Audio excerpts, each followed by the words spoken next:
Hi, I'm here to welcome back Jessika Edgar. Jessika graduated with her MFA from Cranbrook in 2011. She earned her BA in Art from California State University Northridge in 2008 and her MA in Art from California State University Northridge as well in 2009. She is currently teaching at Wayne State University, but is also taught at New Mexico State University and Grand Valley State University. She has also been a visiting artist lecturer and fellow at Ohio State University, which I live really close to, so I was excited. She has shown work at Pwabic Pottery here in Detroit, as well as Roy G. Biv in Columbus, which I frequently visit.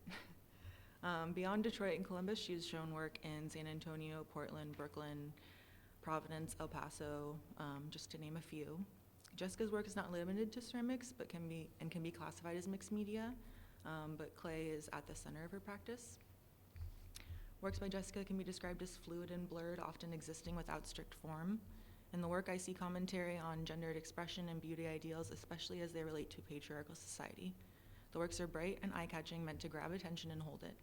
She currently has work being shown in our museum here on the lower level in the show Homebody, which I think most of us walked by on our way in. There's quite a few more accolades I'm omitting just for time's sake, but please help me welcome back Jessika Edgar.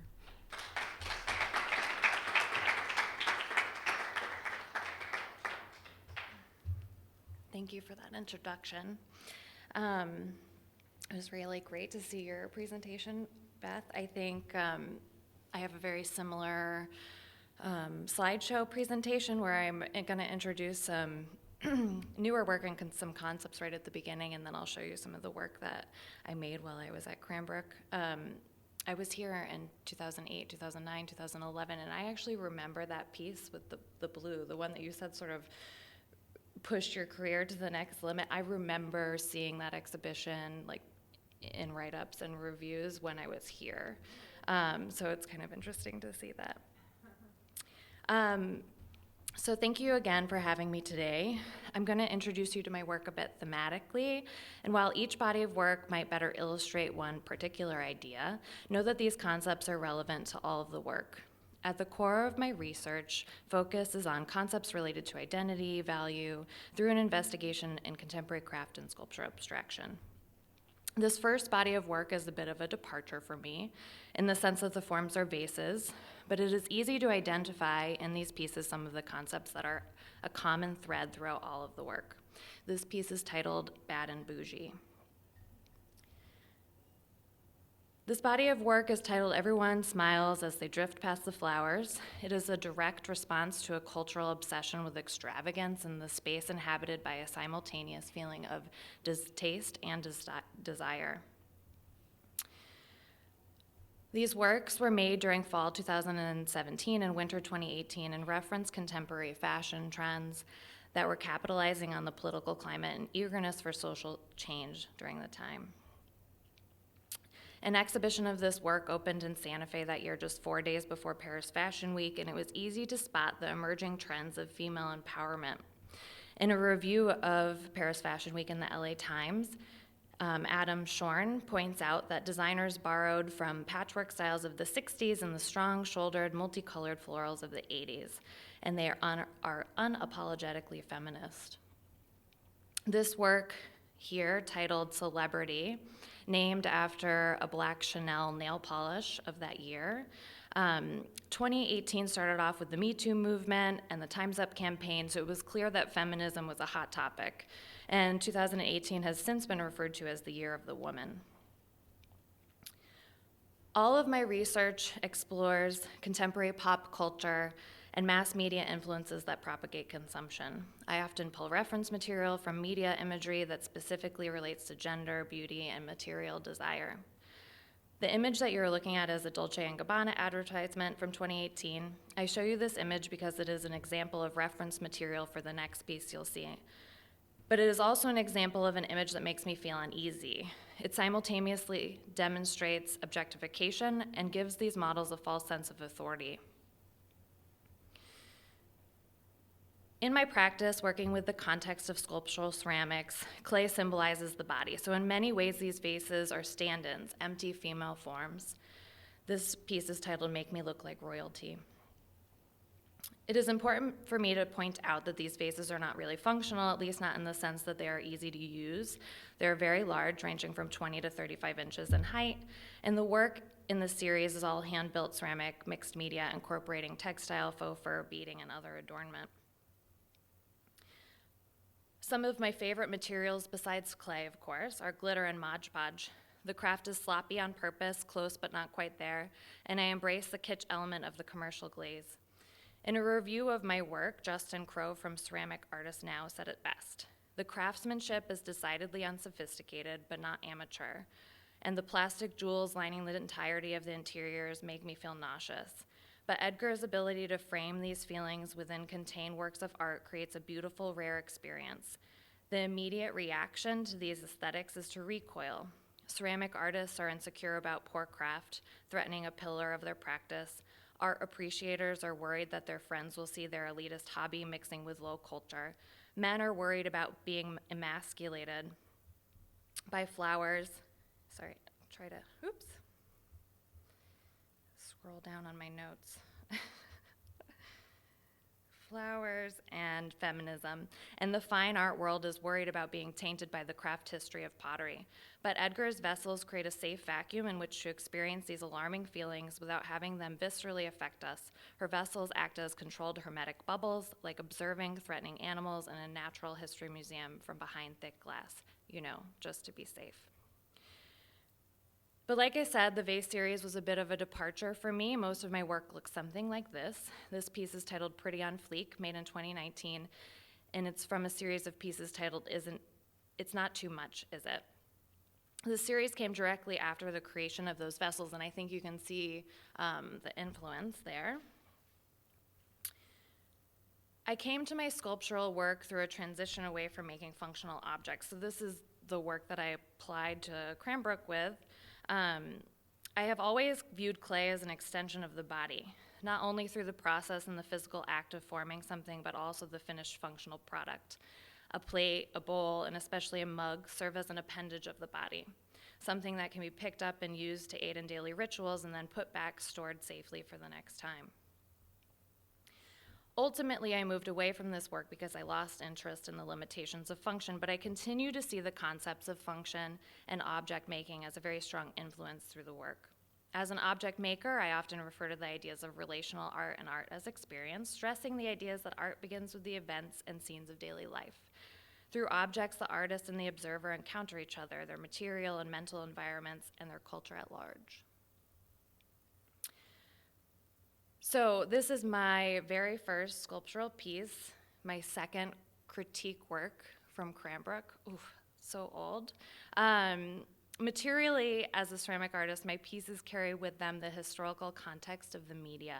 An observer encounters the objects and the ceramic material and brings with them their associations and the interactions that they have with the material on a daily basis. This work is titled Dismembered Series from 2009 and is like I said, my first real sculptural work. I found my concept in the idea of objects serving as appendages, and the work explores the idea of both physical and mental truncation and compartmentalization. I read a lot as influence for my work, feminist work especially, bell hooks, Roxane Gay, Rebecca Solnit. But the foundation of my work can be found in theory written by John Dewey, Jacques Lacan, and Maurice Merleau-Ponty.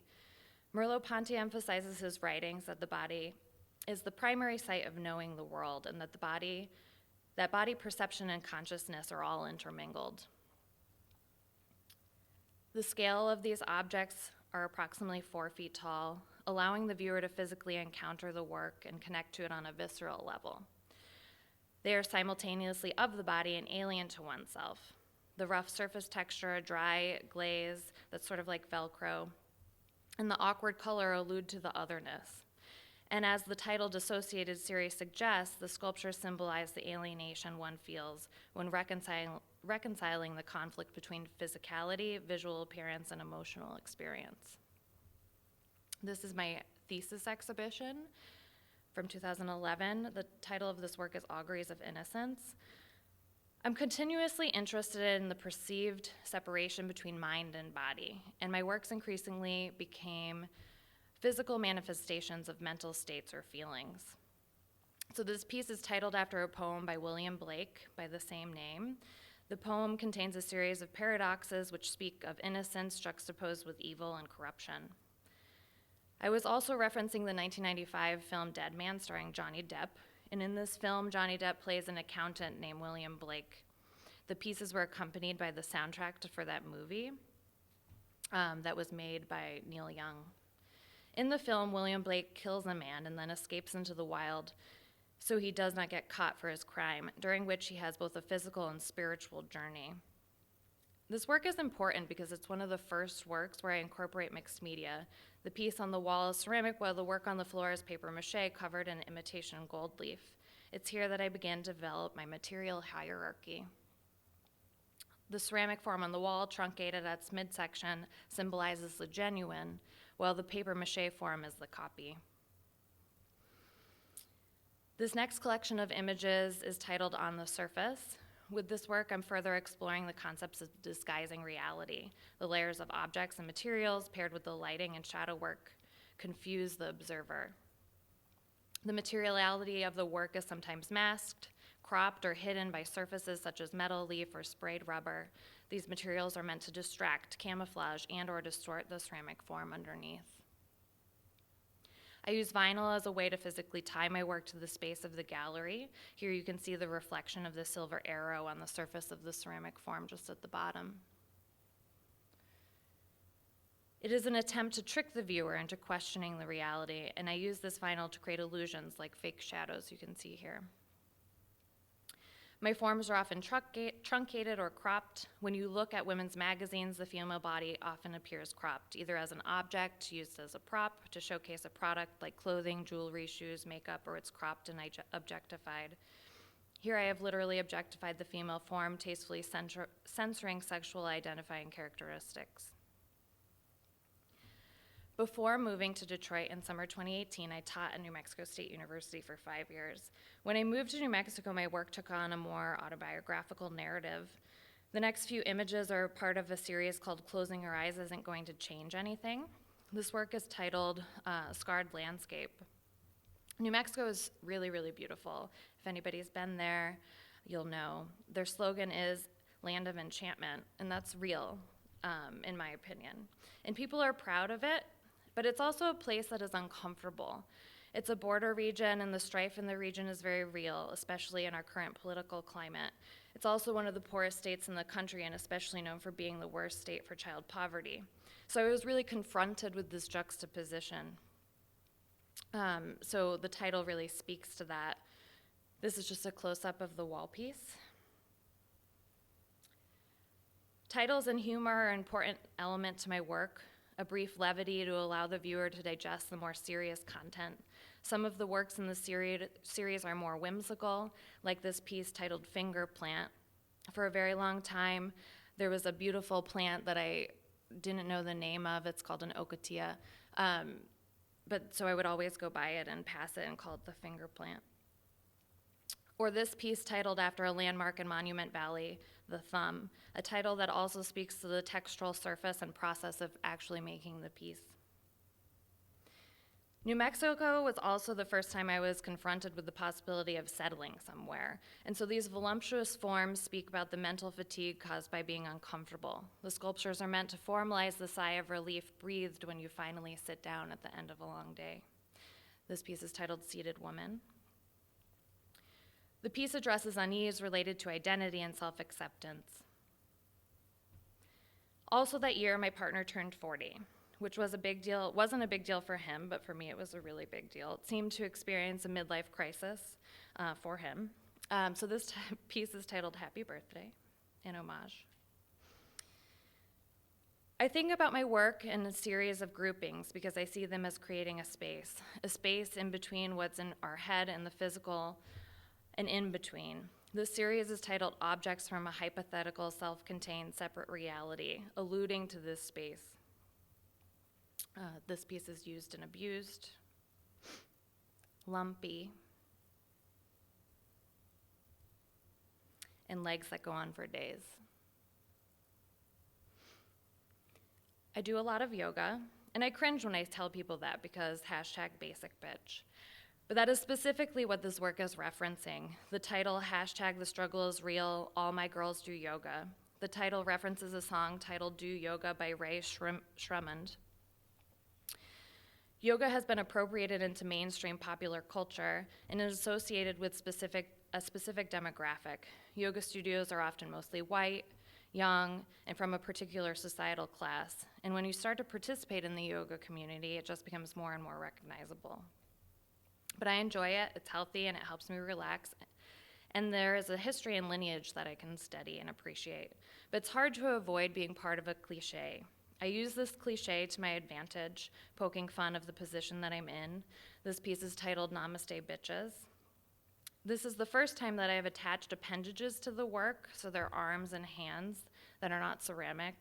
And you'll notice that the stool has wheels in opposition to the one when I was just moving to New Mexico that was flat and stagnant. The hands and feet are silicone casts of my hands, and they wobble and bend, and their arms and legs don't really keep them up. This one is titled All Tied Up with No Place to Go. And just a close-up. In 2018, I was invited to participate in an exhibition in Jaipur, India. I had just made these yoga pieces, and I was excited to make a critique on the westernization of the yoga practices and that it would be on view in India. This piece is titled Let's All Be Ethereal and Transcend. You can see some of the reference material here. These pieces specifically critique the commodification and appropriation of New Age spirituality and its adoption into popular culture.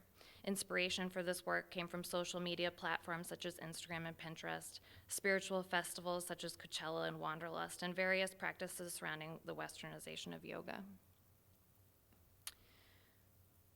This next body of work was completed in summer 2019. Objects that take up space that are bodily but in some ways formless and temporary, alluding to a psychological space dealing with contemporary concern regarding politics, societal expectations, consumption, and the looming apocalypse. And the list goes on and on. This piece is titled I Want to Touch You to Feel Happy Inside. The work was made while I was on a residency at the Bird Cliff Colony in Woodstock, New York. This piece is, sometimes it's just hard for me to bend my elbow. I was influenced by my location, a residency tucked in the mountains of the Catskills, formed to stimulate creative thought, but situated in a town that is taken over by wealthy people coming in from New York City to buy $15 lattes, take $20 yoga classes, and find enlightenment. While I sat in my studio with the privilege of time and space to think and create and find enlightenment on my own, I made these works. This piece is titled Get It While You Can. And this last piece, doing more than just hanging on. Last semester, I was lucky enough to be on sabbatical, and I spent 3 months abroad, 6 weeks in France and another 6 weeks in Denmark. So this is the body of work that came out of my last 6 weeks when I was in Denmark. The title of the entire body of work is I Get My Hit and Then I Run With It. Some of the individual titles are Veiled Lady, Gaga for Gingham, Dancing in a Daydream, Ski School Cool, and Sporty Spice Has Nothing on Me. Drawing specifically from magazine titles of articles and references to clothing, pop culture references from the 90s and 2000s, and some install shots from the exhibition I had at the completion of the residency. And I think you can really see the reference to window fronts, magazine covers, and displays of commercial objects. So I'm going to end there. Thank you.